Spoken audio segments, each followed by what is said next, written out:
To my channel. আশা করি সবাই ভালো আছেন। আজকে দেখাবো নিজের বীর্য দিয়ে কীভাবে স্বামীকে পুতুলের মতো বশ করতে পারবেন, তাও মাত্র একদিনে, অর্থাৎ 24 ঘন্টার মধ্যেই রেজাল্ট পেয়ে যাবেন। এটা 100% গ্যারান্টি দিলাম সবাইকে।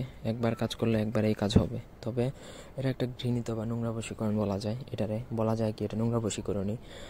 তো এটা সচরাচর কেউ প্রয়োগ করতে যাবেন না, ঠিক আছে? এটা প্রয়োগ করাতে নিজে গুণাগার হবেন যদি আপনি একান্ত অপারগ হয়ে যান। আপনার স্বামী যদি আপনার কন্ট্রোলে না থাকে, সেক্ষেত্রে আপনি এটা প্রয়োগ করতে পারেন। তো পুরো ভিডিওটা শেষ পর্যন্ত দেখবেন। অবশ্যই আমার চ্যানেলটা সাবস্ক্রাইব করবেন, লাইক কমেন্ট শেয়ার করবেন, পুরো প্রসেসটা শুনবেন। এই বশীকরণের ফলে ভালো যেমন হবে, খারাপও হবে। খারাপটা হচ্ছে স্বামী আপনাকে এতটাই বশীভূত হবে যে আপনার কথা ছাড়া আপনাকে ছাড়া তার 1 মিনিটও চলবে না, এরকম। সুতরাং যতটুকু হিতে করবেন তার বিপরীত হয়ে যায়, বুঝে শুনে করবেন।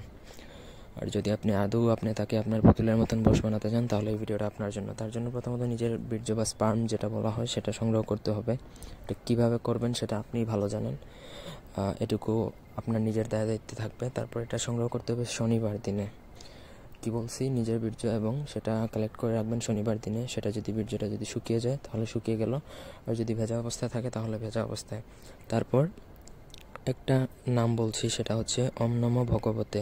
ওম নমো ভগবতে, এটা 121 বার পরে আপনার সেই বীর্যের উপরে 121টা ফু দিবেন। একবার পরে একটা ফু, 121 বার পরে 121টা ফু দিয়ে সেই বীর্যটাকে অভিমন্ত্রিত করবেন। তারপর সেই বীর্যটা যদি ভেজা অবস্থায় থাকে, তাহলে সেটা কোনো পানি বা লিকুইড জাতীয় যে কোনো জিনিস অথবা কোনো খাবারের সাথে মিশিয়ে যদি আপনার স্বামীর অজান্তে যদি খাইয়ে দিতে পারেন, সে ওই মুহূর্ত থেকে সারা জীবনের জন্য আপনার বশীভূত থাকবে। তবে তার জন্য আপনি গুণাগার হবেন কতটুকু সেটুকু আমি জানি না।